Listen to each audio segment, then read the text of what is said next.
para que esté como el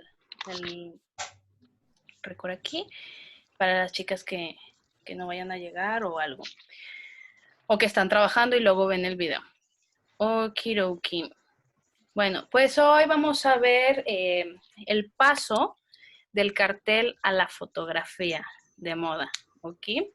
Entonces no sé qué tan familiarizadas estén, quizás ya han estudiado algo del cartel y tal, y eso es bueno porque nos ayuda a pensar un poquito más y a aportar más, ¿no? Les voy a compartir la pantalla con todo el sonido. Y vamos a ver primero un clip, ¿ok? Se va y se corre.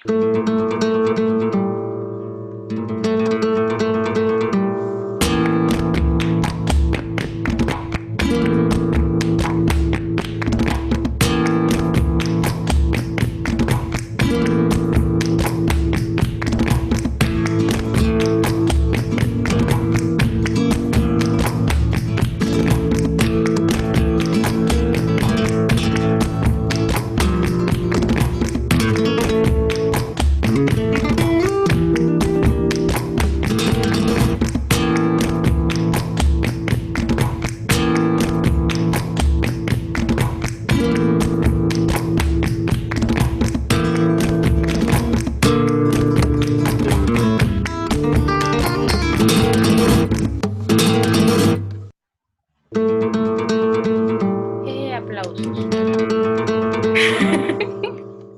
Ok.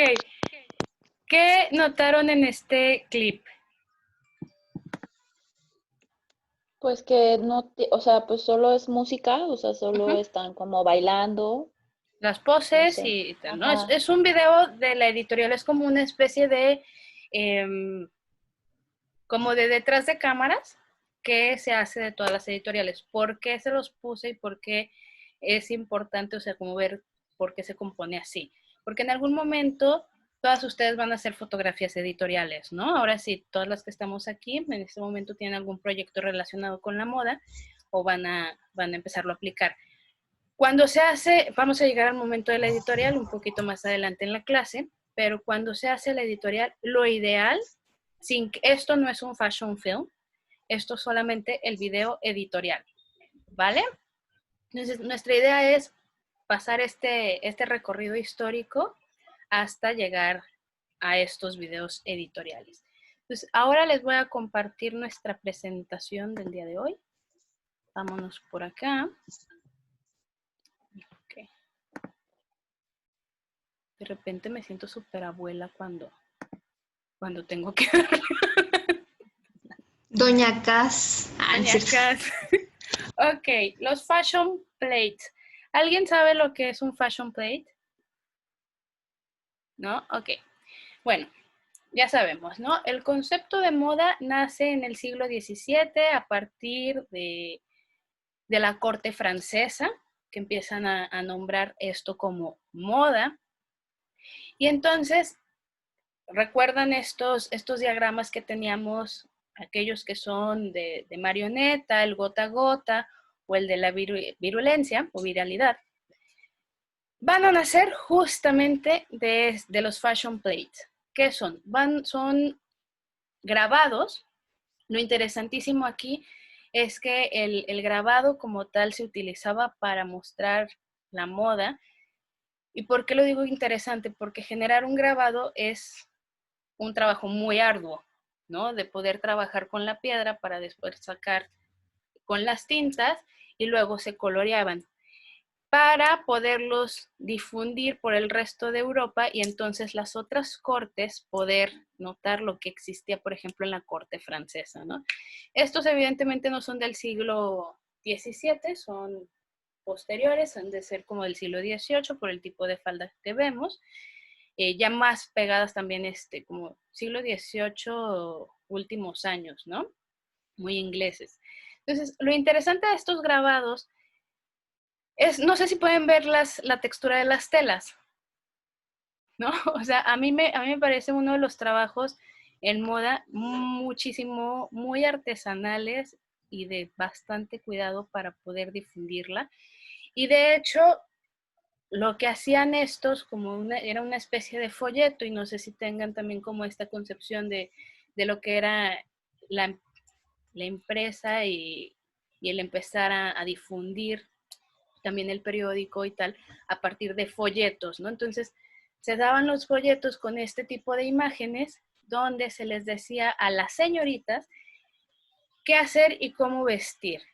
Esto también es importante porque cuando nacen los fashion plates, ya hay una concepción de que, de que el folleto de moda no solamente nos va a decir cómo vestirnos, perdón si me veo muy oscura, de repente ya veo que... no solamente nos va a decir eso, sino cómo nos tenemos que comportar en sociedad. Y esto es importante porque pareciera que no lo dice la revista actual o los videos actuales, pero en los procesos comunicativos, cuando te dicen esto es lo ideal para vestirse, entonces también hay una idea de esto es lo ideal para actuar, ¿va? Y lo vamos a notar en la siguiente clase cuando chequemos un poco por ahí la hiperritualización de lo femenino, ¿no?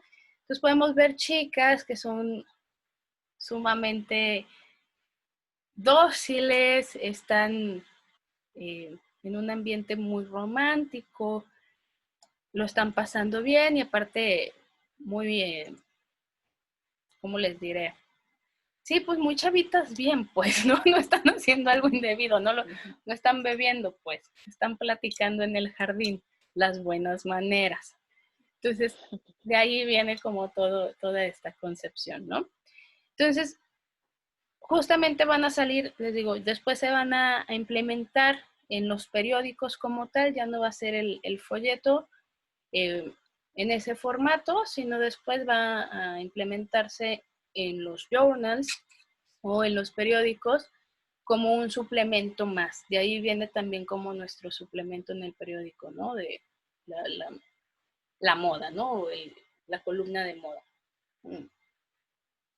Estos son sumamente victorianos, o sea, sí, ya estamos muy en el siglo XIX, en la primera etapa, y estos ya son siglo XIX muy avanzado, ya casi como mediados o darle casi al siglo XX.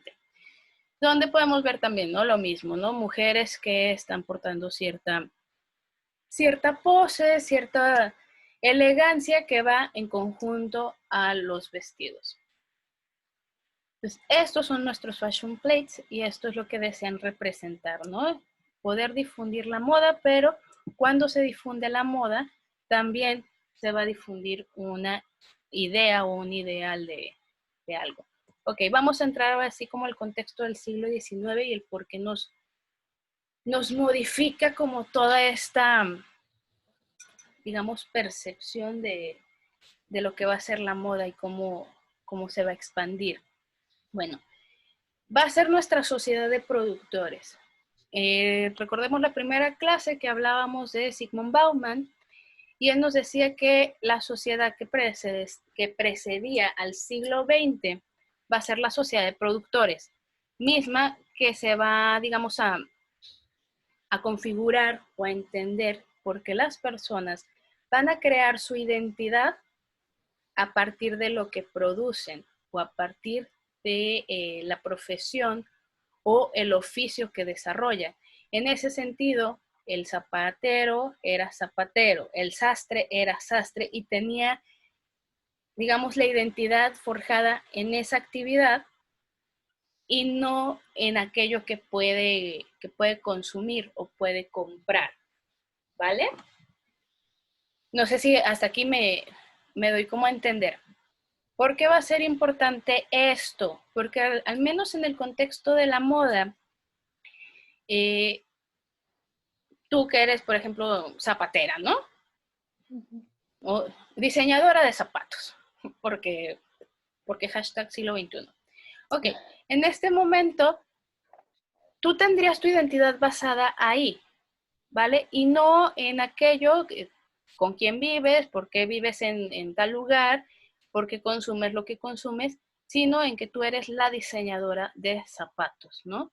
Y que así tú vivieses donde vivieses, eso forjaba como tus valores incluso, ¿no? Bueno, en este contexto de esta sociedad de productores va a ser muy peculiar también porque las personas van a empezar a migrar del campo a las ciudades.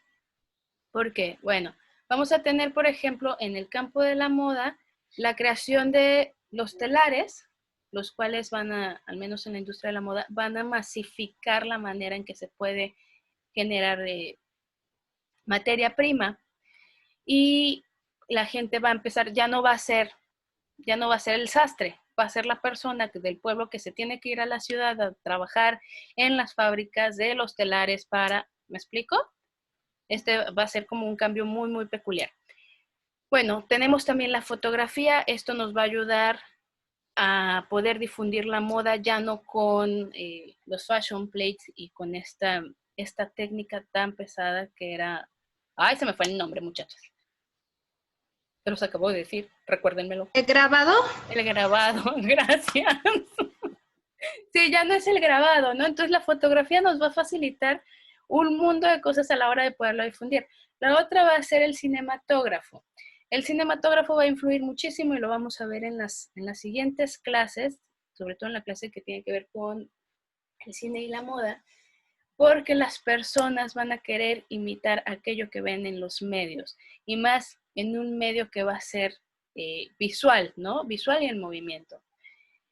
La industrialización, como les decía, la creación de las máquinas de coser, que también van a facilitar trabajar en masa o masificar todas las producciones, ¿no? Ya no es lo mismo que se tenga que trabajar a mano una alta costura a que agarres la máquina de coser. Yo sé, muchachas, que ustedes que han pasado por ahí, yo sé que ustedes saben que es dificilísimo, ¿no? Pero que la espalda termina muy mal. Pero piénsenlo como estas personas sí vivieron esta transición de decir, bueno, ya no tengo que estar en la misma posición, desgastándome los ojos y ahora puedo estar con una máquina que me permite facilitar este trabajo, ¿no? Los telares, la fabricación masiva de vestidos. Esto nos permitió tener 4 temporadas, ¿va? O sea, el que naciera toda una sociedad industrial le permitió a la moda tener una primavera, verano y un otoño, invierno. Si ustedes, no sé si lo he platicado con ustedes o si ustedes recuerdan en alguna ocasión platicando con alguien, ya no tenemos 4 temporadas, tenemos 52, o sea, una por semana. La cara de Vianney, lo sé, para que podamos como vislumbrar este cambio, ¿no? Del siglo XIX al siglo XXI, cuando empiezan las redes sociales y esta sociedad tecnológica y de las redes.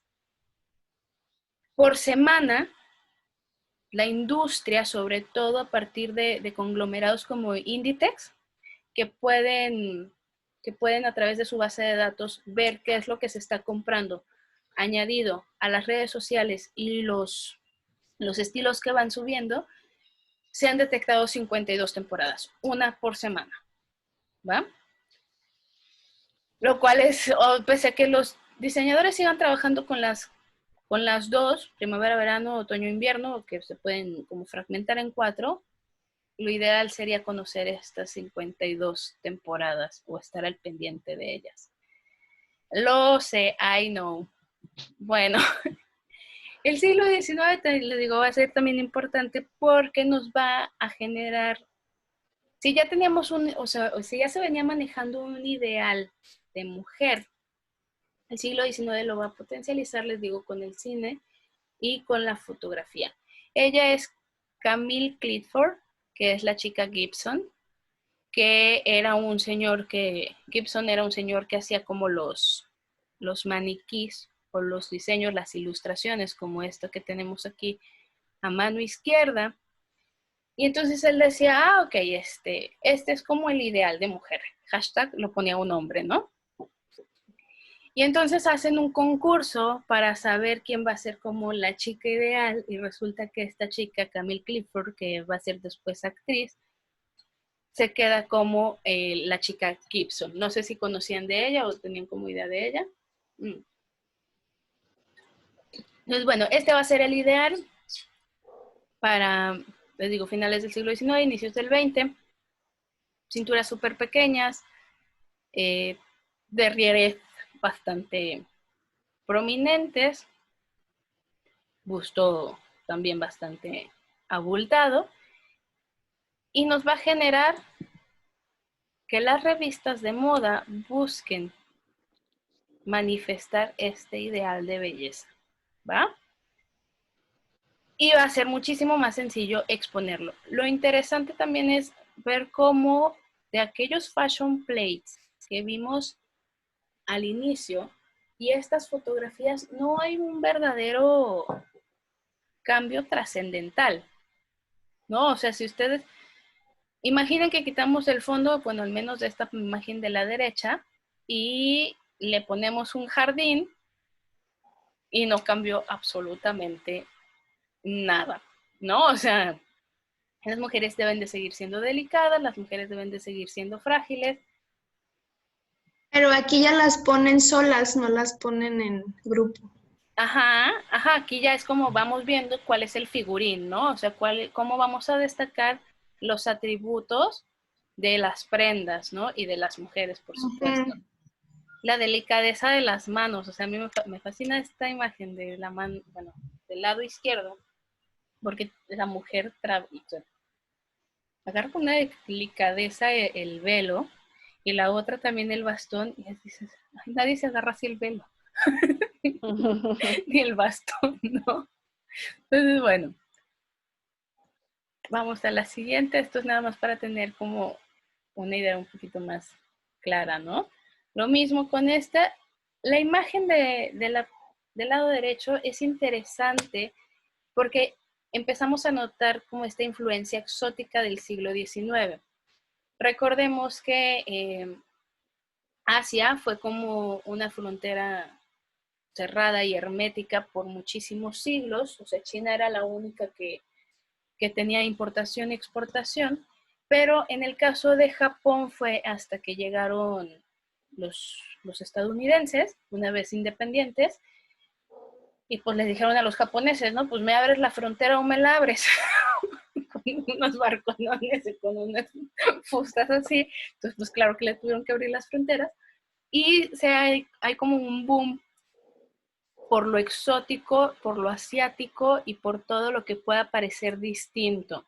Entonces ya lo podemos ver aquí en esta imagen, ¿no? Que hay como una influencia ahí como entre asiática y entre oriental, muy, muy distinto a lo que vemos en la parte izquierda o aquí. No sé si se ve mi cursor con ustedes. Sí. Sí. Ok, entonces eso, ¿no? Y es importante, ¿por qué? Porque este paso, o sea, de aquí a acá, nos va a llevar en poco tiempo a que las mujeres puedan utilizar pantalones. No sé si vieron la serie de Downton Abbey, ya sé que yo siempre pongo ejemplos de series, pero a mí me parece sumamente ilustrativo. Cuando esta chica empieza a utilizar pantalones, la que es feminista y la que está como toda rebelde, no me acuerdo cuál es su nombre. ¿Sí se acuerdan o no se acuerdan? En la primera temporada, muchachas. Es antes de No las vi. 1912. Entonces, bueno, ahí se nota muy claro porque además son pantalones bombachos que todavía como que pareciera que es una falda, ¿no? O sea, todavía intentan como crearle ahí como una ilusión. Y bueno, las partes de un cartel. Ya sé que Vianney, que es nuestra comunicóloga que ha trabajado en marketing más, pues le va a dar un ataque con el ejemplo que busqué, pero no importa. Es el cartel de Peter Pan. Y lo ideal en estos va a ser un eslogan, obviamente la ilustración, el título y un subtexto o un subtítulo, ¿no? Dependiendo lo que se quisiera mostrar. Entonces nos vamos ahora al cartel y el siglo XIX también va a ser sumamente importante para ello. Estos son de Jules Charette. No hablo francés, entonces si alguien habla francés se lo puede pronunciar perfectamente, se los agradezco. Pero él va a ser el pionero dentro de la idea del cartel, Ustedes ven, aquí tiene o cumple al menos con el asunto de la ilustración y tener un título. Y lo que sucedió con la industria del entretenimiento en París, sobre todo porque aquí es donde vamos a tener el boom del cartel, es muchísimas obras de teatro. Recuerden que en los teatros era donde, y en los cabarets, donde los hombres hacían negocios. Entonces van a tener una mayor difusión y un mayor como movimiento, y van a empezar a buscar los dueños de estos espectáculos quien los pueda publicitar, ¿no? Entonces se supone que el cartel es como esta, es como uno de las piedras angulares de la publicidad. Lo interesante con él es que, bueno, ya nos muestra este colorido, o sea, como colores muy, muy primarios, los letreros muy, muy grandes que nos dicen o nos hablan de qué va la obra o de qué va el espectáculo y cuál es el lugar. Y hasta cierto punto una especie de animación que se asemeja a la fotografía, pero le da este aspecto caricaturesco, ¿no? Y que lo hace un poco más animado. Ahora veremos. ¡Ay! Que se me duplicó.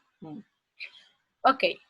Eugene Grasset es otro de los chicos cartelistas como primordiales. Me están tragando los moscos, perdón. Primordiales dentro de la historia del siglo XIX y de la publicidad. Y él, a diferencia del ejemplo previo, va a empezar a trabajar con colores un poco más notorios. ¿Decías algo? Ah, no. Va a poner un poco de más información en los carteles y los va a hacer como un poco más, mujeres un poco más esbeltas, más largas, y va a ser como otro tipo de, digamos, como de experiencia en el cartel, ¿no? La otra cuestión es que él empieza a meter estos anuncios como que se sobresalen del cartel en otro tipo de litografía, ¿no? O de litografía de, ay, miren, ando muy estúpida. Ya quiero ver la cara de quien se vaya a echar la clase por vida, pero en fin, de letra. Es que se han de reír muchísimo, digo, no es lo mismo que ustedes les toque aquí en vivo y a todo color. Ok. ¿Y saben qué? Sí, se me duplicaron. Vámonos al otro. Aparte ahí se veía la pose de la manita así, Sí. o la del velito, así de, ay. Sí, aquí está un poquito más en zoom y volvemos a lo mismo, ¿no? Como estas cuestiones de la sutileza que deben de tener las mujeres.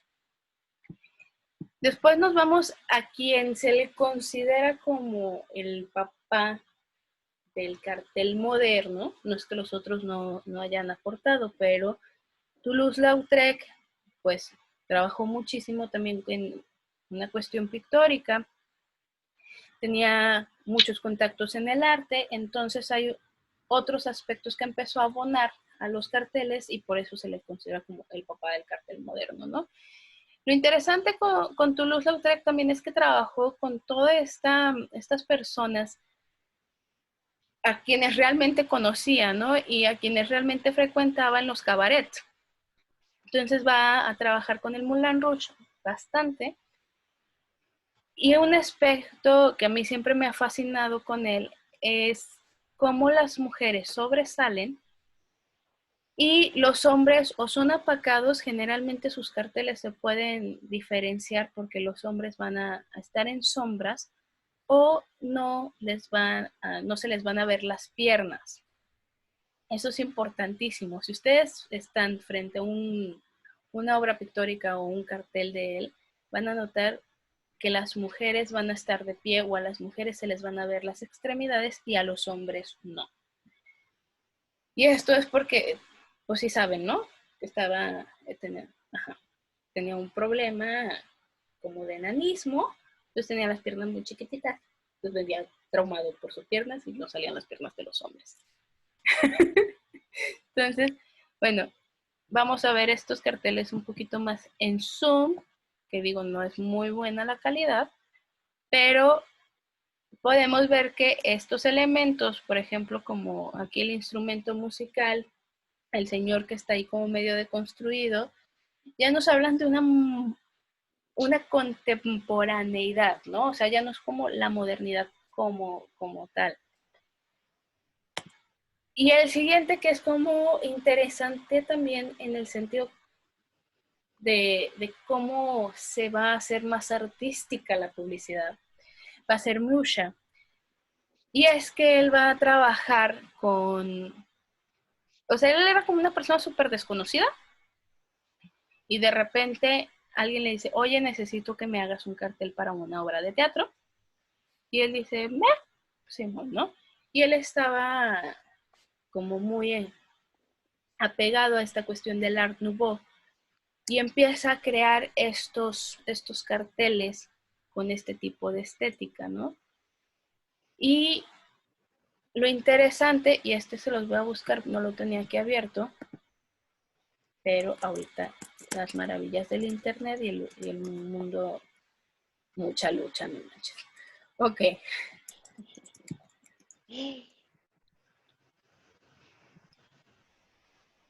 pues creo que nos podemos ir desde aquí. Lo interesante es que la publicidad empezó a generarse de esta manera y, a ver, quiero ver si este se abre, nos deja verlo. Y la publicidad para bebidas alcohólicas, o sea, estábamos viendo, por ejemplo, los carteles previos trabajaban con esta idea de el espectáculo, ¿no? Y tenía como mucho sentido que estuvieran estos carteles. Ok, a partir de Musha, Moet, por ejemplo, va a hacer sus... Ay, ahí está. Este no es, estos son. Va a trabajar con... ¡Oh! Ahí está, muchachas. Perdón, ahí está. O sea, ya la mujer va a ser la representante de la bebida alcohólica. Y no nos está hablando de un feminismo ni de una liberación, ¿no? De la mujer que puede beber. Al contrario, la mujer como un gancho para que el hombre consuma estos productos.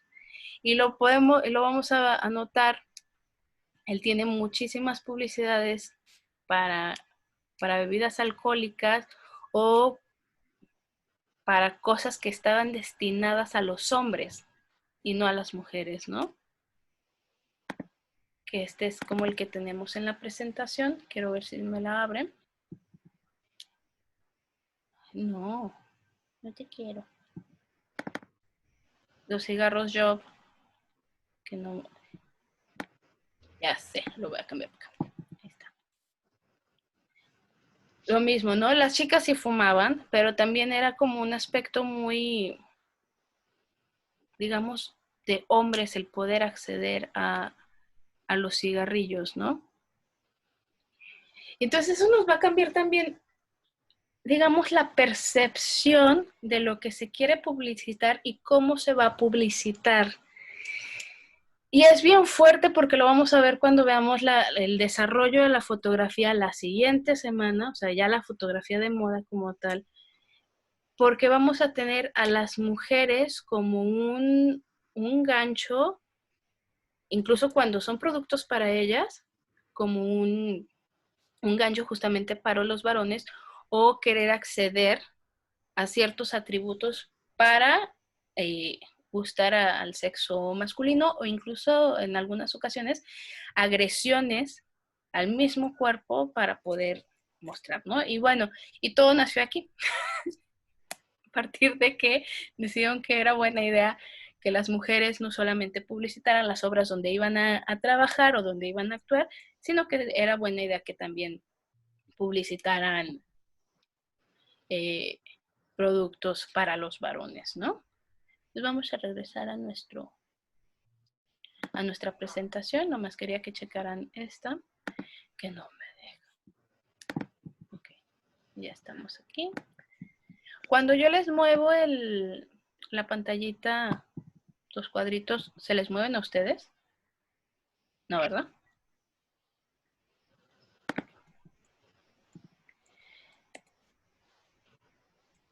Y entonces, bueno, ahora nos vamos a la ilustración y la editorial de moda, ¿no? Una vez que ya los carteles y la fotografía ya se habían como introducido en, sí, introducido en este mundo de la publicidad y en este mundo de la difusión de moda, las revistas nacen más o menos, y tenemos también una clase para la historia de las revistas, pero nacen en el 1890 y tantos, ¿no? Al menos las dos más importantes, que es Harper's Bazaar y Vogue, ¿no? Para Estados Unidos y para Inglaterra. Y teniendo la fotografía, lo ideal o como una búsqueda de estas revistas era tener la ilustración de moda. Generalmente tenemos como esta idea de que la ilustración nos va a ayudar a mostrar como aquel diseño que queremos ejercer o que queremos producir, ¿no? Pero las revistas, al menos hasta los años 40, van a trabajar con ilustraciones, tanto en portadas como en su editorial, ¿vale? Y aquí podemos ver cómo, o sea, y lo que me interesa de que ustedes las vean, es cómo hay un gran cambio entre los fashion plates y la ilustración, ¿no? O sea, ¿cuál es el primer cambio que ustedes notan? Los holgados. Ok. La calidad de la ilustración, el trazo que no está tan bonito. Ajá, ajá. Igual, creo que la pose sí es similar, así como muy quietezona, pero brilla más el atuendo. Bueno, brilla más, es más colorido el atuendo, pero se ve feo. A mí se me hace fea la ilustración. Es muy naif, súper naif, ¿no? O sea, a mí lo que me... O sea, hay muchas ilustraciones que me maravillan, pero lo que me desconcerta un poco cuando ves los fashion plates y luego ves las ilustraciones que salían en las revistas es, wow, o sea, en el siglo XVII, en el siglo XVIII, que se trabajaba con el grabado, que no era algo que podías hacer como de la noche a la mañana, no estoy diciendo que la ilustración, o sea, no requiera tiempo, pero que era un trabajo bastante arduo y de varios procesos, ¿no? Entre el que va a trabajar con la piedra y luego el que lo va a pintar para poderlo masificar y poderlo pasar como al resto de Europa, a las ilustraciones que ya tenían como esta facilidad por completo, ¿no? De las imprentas más novedosas que habían salido con la revolución industrial. Y entonces cambiamos muchísimo, ¿no? La ilustración se vuelve muy naif en las revistas, pero también pareciera que justamente lo que se quiere mostrar es el atributo del vestido y no tanto ya como de las mujeres. Las mujeres de los fashion plates son muy perfectas, o sea, la calidad de los rostros, de las manos, de todo, o sea, es perfecta. A mí me maravillan los fashion plates. Creo que hay un museo creo que es en Ámsterdam, que tiene como todos los fashion plates del mundo mundial, ¿no? Se dedicó como a recuperarlos y los tiene y creo que hay como una recopilación también en internet. Si la encuentro, se las paso con muchísimo gusto. Entonces, bueno, esta es una portada de Vogue. Es una ilustración un poco muchísimo más cuidada, con toda esta idea como de las primeras vanguardias europeas, como ahí como entre no el surrealismo, pero al menos si el futurismo, el dadaísmo, o sea, son ese tipo de técnicas. Y recordar que muchos artistas justo de esta época van a trabajar para las portadas de Vogue y de Harper's Bazaar. Entonces va a haber una fusión ahí entre la moda y el arte súper interesante para poder exponer como estos maniquíes. Aquí vamos a otra que, por ejemplo, volvemos a lo mismo, ¿no? El fondo es muy lindo o está muy bien trabajado, pero la parte esta del maniquí es o tiene mucho como que desear, ¿no? Ya no importa tanto como la parte física de lo que se está exponiendo. Este es enternecedor, pero la cara de Vianney me encanta. Pero no es, no es algo que nos hable siquiera como de cómo sería la tela o cuál sería esta tela. Por ejemplo, los primeros fashion plates que vimos, se podía ver, les podría decir casi casi cómo se llama la tela, ¿no? Que Se es veía como el satinado, el brillito, se veía súper bonito. todo, ¿no? Y aquí no sabemos, o sea, nos podemos hacer una idea de cuál es como la figura que va a tener el vestido, pero no hay más. Pues, sí. Entonces, vamos a ver otras.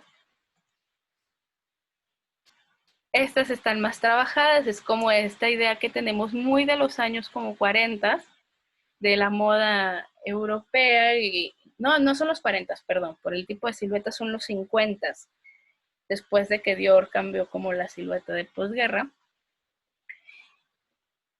Nos lleva un poco a jugar un poco más con la ilusión, ¿no? De la moda y de cómo se podría ver, con una influencia muy asiática también, muy sutil, pero son lindos, ¿no? Todavía no podemos ver en ellos algo que nos diga cómo serían las telas, cuáles serían las telas, ni nada más, ¿no?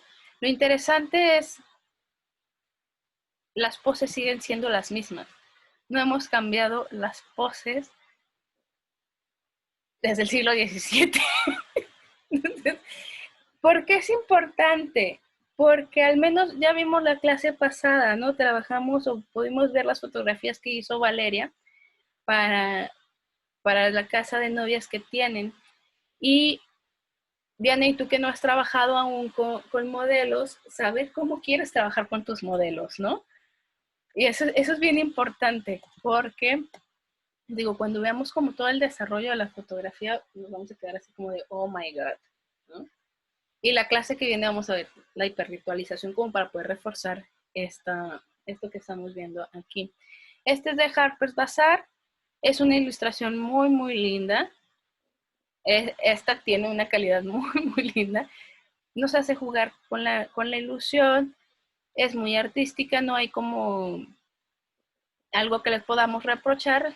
Estamos hablando esto es del 26, pues es posguerra de la Primera Guerra Mundial, y tener una espalda descubierta nos habla de que ya hay como un poquito de más libertad, ¿no? Para las mujeres.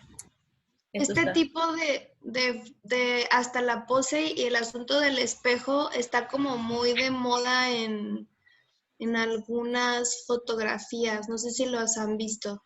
Como No. esta de... Sí, o sea, como que ponen, no se alcanza a ver la foto de la modelo, pero casi siempre es como con un espejo. Está súper... Bueno, lo he visto mucho últimamente y no sabía que venía desde acá. ¿Mande? Oye, órale. Sí, No. igualita, hay una foto similar, las voy a buscar y se las comparto. Sí, compártenosla. Hay un fotógrafo, que les digo, vamos a ver la siguiente semana, que justamente, y es como de esta época, ¿no? O sea, de los primeros fotógrafos de moda, que trabajaba también con espejos. Y con esta situación de que la mujer fuera como muy femenina, pero que se notara la cintura, y entonces para que se note la cintura la tienes que poner de espaldas, ¿no? Pero quieres que se vea también su lindo rostro. Entonces hay que ponerle un espejo para poder tener como todos estos planos. Es bien interesante. Otra cosa es que, no sé, a mí me causa una especie de conflicto, porque, por ejemplo, los diseñadores más reconocidos son hombres, ¿no? Pero quienes administran las revistas son mujeres. O sea, y la figura de la editora se va a volver bien importante en la industria de la moda, porque va a determinar qué es lo que se va a usar o no. O sea, esto del diablo viste la moda no es casualidad, si es algo que sucede, ¿no? son quienes dicen esto funciona, esto no funciona. Y entonces dices, en el cine pasa algo parecido, ¿no? El director suele ser hombre y la productora suele ser mujer. O sea, cómo se siguen como cumpliendo ciertos roles del proveedor y la administradora de lo que se provee. Es bien fuerte, o sea, parece. No me quiero meter en esos líos ni meterlas a ustedes en esos líos, pero Ya me metiste. es que es bien fuerte porque yo conozco un montón de chicas diseñadoras increíbles y que muchas veces se ven opacadas porque si hay un chico, o generalmente el chico le va, hola, chato, mira, y hola, vengo a la clase. Entonces, esta es una de las fotografías de Adolf Meyer, de las primeras fotografías editoriales de las cuales se tiene como registro. Obviamente estamos muy al inicio del siglo XX y es importante como ver cuáles son como estas facciones de belleza, ¿no? que tenían las mujeres, como muy robotizadas incluso, ¿no? O sea, pasamos como del siglo del romanticismo y del siglo XIX, donde todo era lindo y las mujeres eran muy frágiles, a estas mujeres un poco más poderosas y un poco, pero también como muy robotizadas, ¿no? Y ahora vamos a llegar, o sea, ya como con este camino que hemos recorrido, llegamos a la editorial de moda. ¿Qué es una editorial de moda, chicas?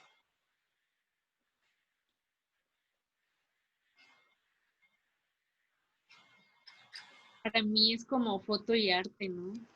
Foto y arte, ¿ok?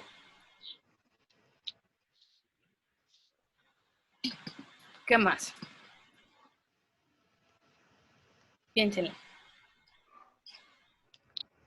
Pues no sé, como el lugar donde piensan de qué manera se puede ver como más bonito, como más estético, más fantasioso, más ponerle como toda la creatividad que se te ocurre en algo físico, pues, porque pues obviamente, por ejemplo, en la imagen, pues no vas a andar por la vida con tu corderito, no sé si De es, no nieve. sé qué, ajá, o sea, pues no sé, se me ocurre. Okay. Yo la veo como la presentación del concepto con el que es desarrollado una colección o una pieza de diseño. O sea, más allá del diseño, es la presentación del diseño acompañado de su concepto como rector para haberla creado. Ok, Es más o menos. sí, pero Pero no. No, o sea, si estuviéramos, es que eso está como más marcado como en el asunto del branding de la marca, ¿no? O sea, si estuviéramos trabajando con una marca como tal, sí nos iríamos como, no sería una editorial, estaríamos trabajando con el diseño como de la imagen y el concepto. Ok, cuando estamos hablando de editorial, y ustedes ya lo mencionaron, sí estamos trabajando con concepto, sí estamos trabajando con lo artístico, pero vamos a generar una historia, ¿no? O sea, igual un editorial se puede armar de, pensemos, ¿no? Los zapatos de Steph con la joyería de Vianney y, ¿por qué no? Metemos un vestido de novia. Uno nunca sabe, ¿no? Entonces, si un vestido de novia tropical podría ser con... Hay mujeres que se casan en la playa, entonces, y hombres que se casan en la playa, pues, pero en el sentido de las novias, ¿no? Y entonces desarrollaríamos como un concepto a partir de distintas marcas y generarles toda una narrativa. Esta es la parte narrativa. Por eso les puse el primer video, para que pudiéramos como ver qué había como en el detrás de la editorial o de la fotografía como tal, ¿no? O sea, a diferencia del fashion film, la editorial nos va a platicar la historia en fotografía fija, ¿va? el fashion film nos va a platicar una historia, ya sea como, no sé, en un sentido vanguardista, en un sentido muy narrativo, como muy más conservador, pero siempre en movimiento, siempre con audio, siempre con otros elementos. Aquí los elementos importantes o el elemento principal va a ser el concepto.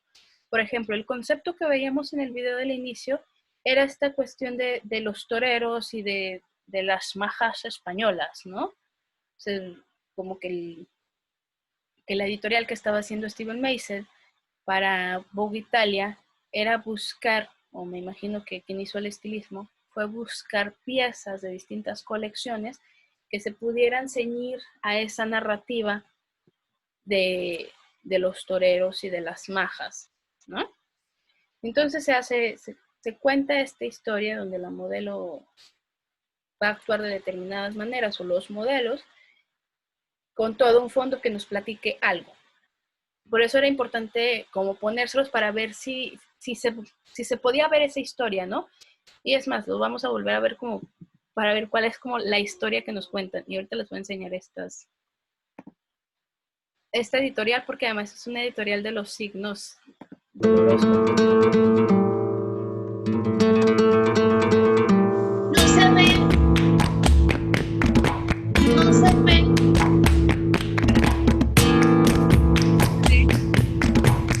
Yo tampoco lo veo. ¿No? No, Ay, yo estaba bien emocionada. Espérenme. Ahí voy. Ok. Vámonos para acá. Ay, pensé que se compartía así nomás porque sí, porque yo estaba en la pantalla.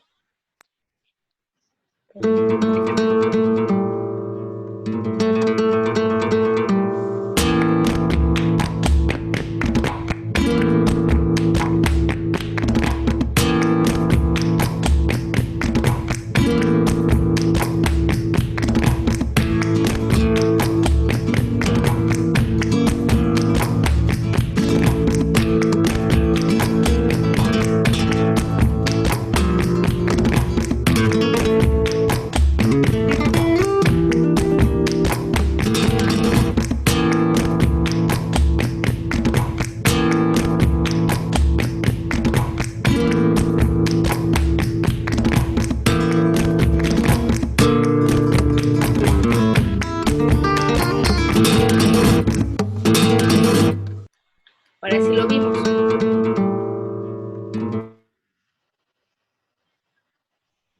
Ok, ¿cuál es la historia que nos está platicando? pues del baile, de las castañuelas, del torero. No había un torero, se me figura un torero, no me acuerdo. Sí, hay como una especie, nos está contando como una especie de historia de cortejo, ¿no? O sea, entre el chico y la chica. Esa es como la historia como base. O sea, así de sencillo puede ser el concepto de una editorial, muchachos. Por eso se los elegí. La que es una máster para hacer los conceptos de toda una editorial es esta chica, creo que es Grace Collington, la que trabaja de la mano de Anna Wintour, la que sale en la película esta de September Issue. Trabaja también muy, muy de cerca con esta chica, con esta fotógrafa, ay, se me fue su nombre, la que trabaja con muchos actores famosos y hace como estas representaciones como muy oníricas y que ofrece sus masterclass por Facebook. No sé si, ay, se me fue el nombre. La gran fotógrafa de la moda. Ok, ahorita se los voy a mandar rápido. Bueno, esta chica es también buenísima para como trabajar con los conceptos que le pone esta chava, Grace, y hacen unas cosas maravillosas, ¿no? O sea, hacen unas historias así, impresionantes. Yo hoy elegí estas para mostrarles. Me gustó porque justo... Ay, ¿por qué no se da para allá? Okay. Ese fue el signo Capricornio. O sea, no es un borreguito, es un cabrón, ¿no?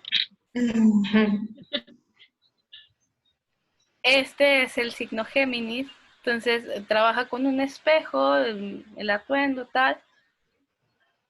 Y es interesante porque puedes tomar piezas de muchísimas, de muchos diseñadores y poder trabajar con esto, ¿no? Este es Tauro. Entonces, lo que muestra es ahí una chica como una especie de torero, ¿no? O torera. Y esta es Virgo, como una cuestión ahí como muy femenina, muy virginal, y que además trabaja la fotografía con la ilustración. O sea, lo que se me hizo interesantísimo de esta editorial es la mezcla que logra en algunas fotos. No les voy a poner todos los signos, pero ándale. ¿A quién se le desbocaron los tarros? A mí, Está bien, es parte de eso. perdón. No, está bien. Entonces, bueno, eso, ¿no? O sea, la editorial va a enseñarnos justo cómo crear una historia con las fotografías. Y entonces pasamos de aquí, es que de verdad, quiero ponerlas otra vez, o sea, de esto a ilustraciones que bajaron muchísimo o teníamos como otra idea de querer mostrar la moda con otros fines, donde entran otros aspectos completamente culturales, como en este caso las vanguardias, ¿no? Y visuales, y después a recuperar como la historia y los movimientos y los detalles de la tela con que ya se habían manejado en estos fashion plates. En el caso del desfile de moda, y esto se los traigo a colación, porque por ejemplo la ilustración es algo que no siempre nos lo dejó ver, al menos en las que eran del inicio del siglo XX. El asunto de los desfiles nace también muy a inicios de siglo, y la idea es que las mujeres pudieran ver esto que se nota en los fashion plates, ¿no? Las texturas de las telas y los acabados. O sea, de verdad que esto, es que de verdad vamos a poner otras imágenes. Es que aquí se puede incluso notar los acabados de los vestidos, ¿no? Entonces, la idea del desfile fue justo que las mujeres pudieran conocer sus acabados, pudieran conocer las telas y entonces así enamorarse de la prenda. La idea de la editorial es tomar justamente de la pasarela eso y que se pueda notar en la fotografía, ¿va? O sea, volver como a este primer concepto que existía en el Fashion Plate. Y es algo que ahora que se dio el México Fashion Week a través de las redes sociales, las personas comentábamos muchísimo, ¿no? O sea, no es lo mismo que te lo presenten en un video a estar en una pasarela y que puedas tener como el contacto y la experiencia real con las telas, ¿no? Un video, curiosamente o difícilmente, te deja ver cuál es como la calidad de los detalles, pero la fotografía puede llegar a captarlos, ¿no? O sea, si ustedes trabajan muy bien con la fotografía, pueden lograr esto. Y lo interesante también de esta fusión entre, por ejemplo, redes sociales, fotografía y video, es que pueden hacer como un pack o sea, no en el sentido de cómo piensa la gente el pack, o sea, un pack que pueda mostrar lo creativo en video, que pueda mostrar los detalles en fotografía y que además den información de otro tipo, ¿no? Sobre sus propios productos. Entonces, no sé si tienen alguna duda, alguna pregunta, idea, cuestionamiento, reclamo. ¿Ya? Bueno, entonces, por mi parte es todo el día de hoy, pero nos